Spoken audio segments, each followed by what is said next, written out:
Good morning student. ये आपका safety and first aid chapter का सेकेंड लेक्चर है और आज का हमारा टॉपिक है first aid. In spite of being careful some time accidents do happen. कई बार क्या होता है, ध्यानपूर्वक रहने के बावजूद हमारे साथ कुछ घटनाएं हो जाती हैं। एक्सीडेंट कैन हर्ट और इंजूर अस। जो एक्सीडेंट है हमें चोट पहुंचा सकते हैं और ज़ख्मी कर सकते हैं, इसलिए हमें हमेशा ध्यानपूर्वक रहना चाहिए ताकि हम लोग एक्सीडेंट से बच सकें। इन case of any accident you should first inform an adult और ए डॉक्टर। किसी भी एक्सीडेंट के केस में आपको सबसे पहले किसी बड़े को या डॉक्टर को इन्फॉर्म करना, सूचना देनी चाहिए। Till the doctor arrives you can give first aid to the victim. Doctor के आने से पहले आप पहली सहायता दे सकते हैं पीड़ित व्यक्ति को। First aid is the aid और ट्रीटमेंट। फर्स्ट एड क्या होता है? एड का मतलब क्या होता है? हेल्प। फर्स्ट एड एक ऐसी हेल्प है और ट्रीटमेंट और ऐसा इलाज है given to the injured person, जो कि ज़ख्मी इंसान को दिया जाता है। कब? Before the arrival of a doctor, doctor के आने से पहले। Timely first aid could prevent a victims condition from worsening. अगर टाइमली पहली सहायता दी जाए तो वो किसी भी पीड़ित की कंडीशन को और ख़राब और बिगड़ने से बचा सकती है। Always be very calm while giving first aid. बड़े शांत, हमेशा शांत रहना चाहिए जब किसी को पहली सहायता दे सकते हैं। Now wounds. वाउंड्स होते हैं जख्म। फॉर वाउंड्स कट्स और स्क्रैचेस। कट और स्क्रैच होता है खरोंच। First wash your hands with soap water. पहले अपने हाथ साबुन और पानी से धो। Then wash the wound under running water. फिर ज़ख़म को बहते पानी में धो and clean it with antiseptic lotion, और उसे किसी एंटीसेप्टिक लोशन के साथ साफ़ करो। Cover the wound with bandage और कॉटन गेज। उसे किसी पट्टी या कॉटन की पट्टी के साथ साफ़ करो। Sometimes the cut can be deep and bleeds more. कई बार जो कट होता है बहुत गहरा, डीप मतलब गहरा हो सकता है, एंड ब्लीड्स मोर, और बहुत खून निकलता है। In such a case you must try to stop the bleeding. ऐसे केसों में सबसे पहले आपको खून रोकने की कोशिश करनी चाहिए बाय यूजिंग अ टॉर्निकेट। अब टॉर्निकेट क्या होता है? इज़ अ कोड और बैंडेज, डोरी या रस्सी दैट इज़ टाइटली, टाइट होता है बांधना, टाइटली मतलब सख्ती से या कस के, अराउंड अ लिम्ब, उस आपके शरीर के पार्ट पे, चाहे बाजू है चाहे, to stop the flow of blood. जैसे कि यहाँ दिखाई दिया है ना, ये आपकी टॉर्निकेट है। It always be tied above the wound and never on the wound. जैसे ज़ख़म यहाँ पे है तो ऊपर की तरफ बांधनी चाहिए, ये ज़ख़म के ऊपर की तरफ बांधनी चाहिए, ज़ख़म के ऊपर नहीं।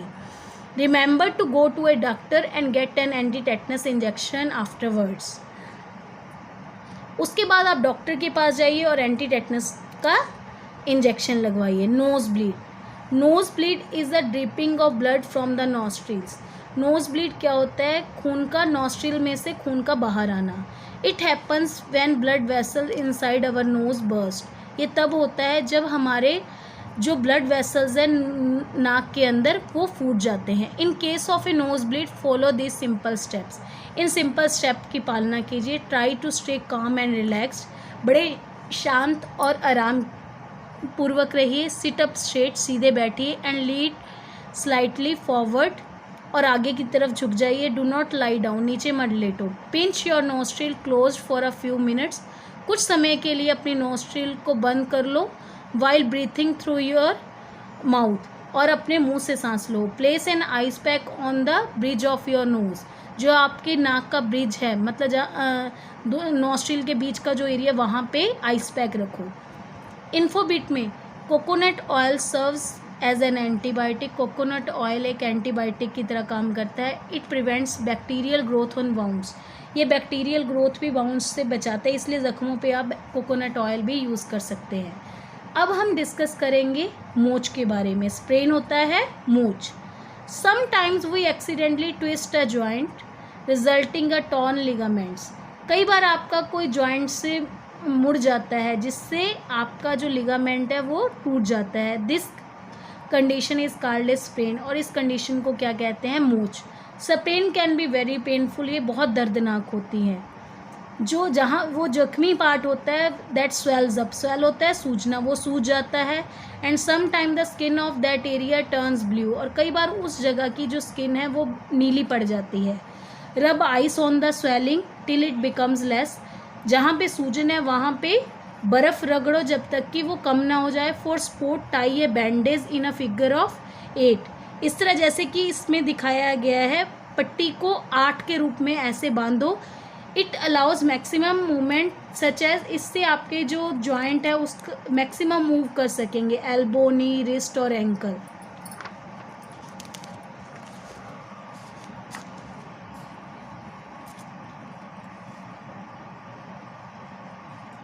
फ्रैक्चर्स, फ्रैक्चर क्या होता है? जब कोई हड्डी टूटती है या उसमें कोई क्रैक आती है, उसे क्या कहते हैं? Fracture. This can cause unbearable pain, ये इससे बहुत असहनीय, अनबियरेबल का मतलब होता है असहनीय दर्द होता है। Make sure the patient is made comfortable and calm, ये आपको यकीन हो जाए जो पेशेंट है बड़ा आरामदायक और शांत रखो पहले तो पेशेंट को। Do not try to move the patient,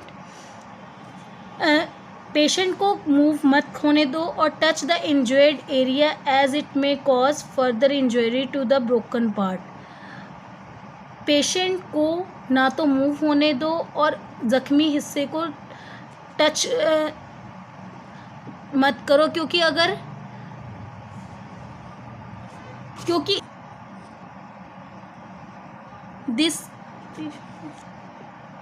this can cause unbearable pain, इससे बहुत असहनीय दर्द होता है। Make sure the patient is made comfortable and calm, ये श्योर हो जाओ कि जो पेशेंट है आरामदायक और शांत रहे। Do not try to move the patient, patient को चलने फिरने हिलने डुलने मत दो।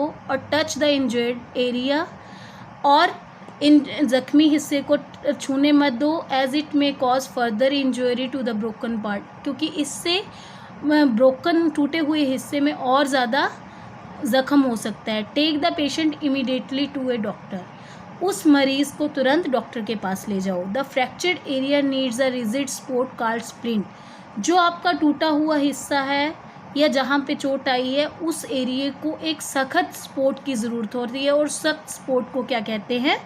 Splint. A splint will prevent displacement of the bone, जो स्प्लिंट है उसका काम क्या है?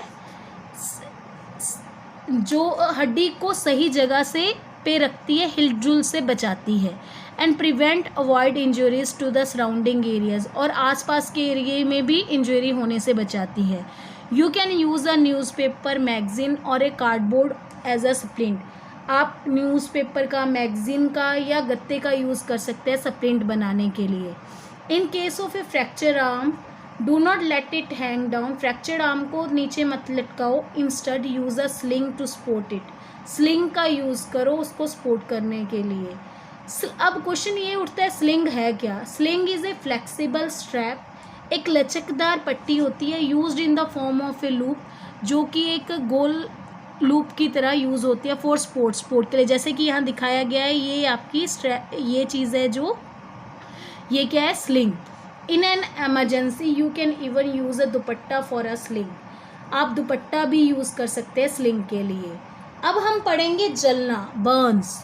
अब बर्न्स भी कई तरह के होते हैं।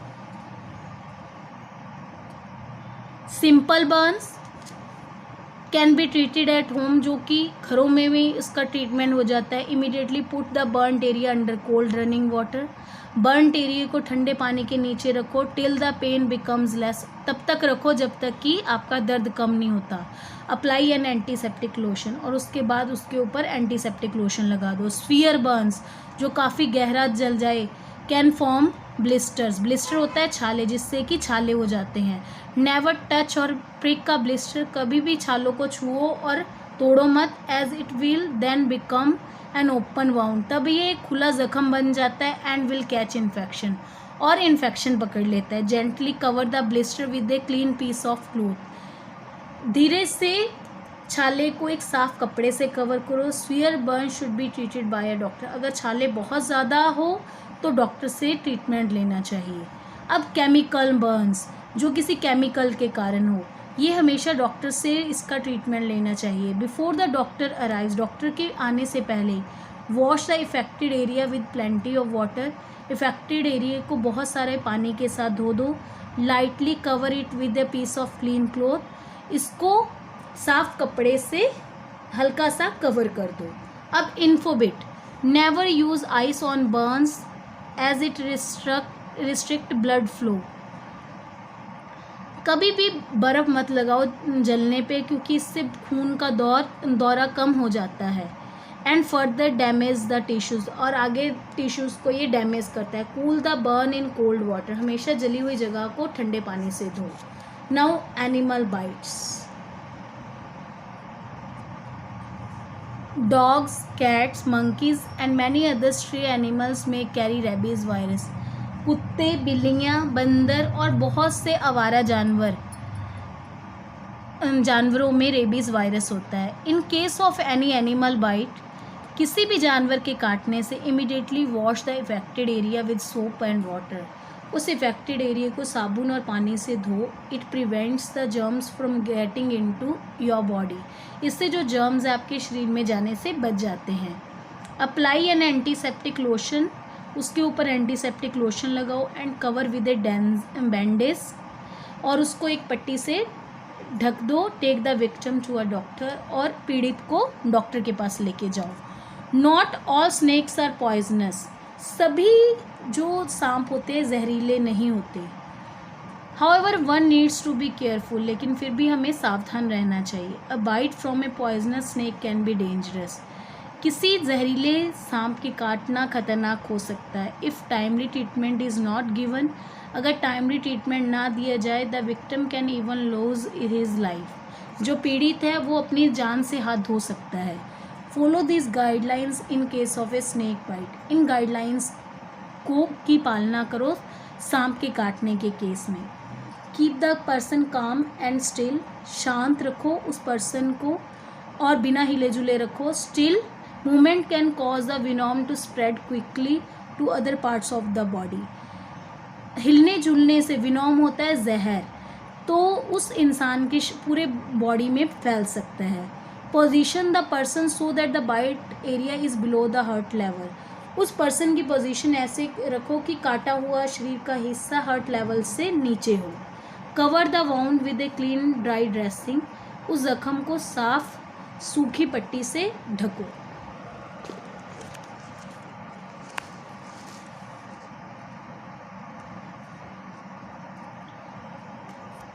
रिमूव क्लोथिंग और jewellery around the bite area, जहाँ पे सांप ने काटा है वहाँ पे अगर कोई कपड़ा है या कोई ज्वेलरी है वो निकाल दो।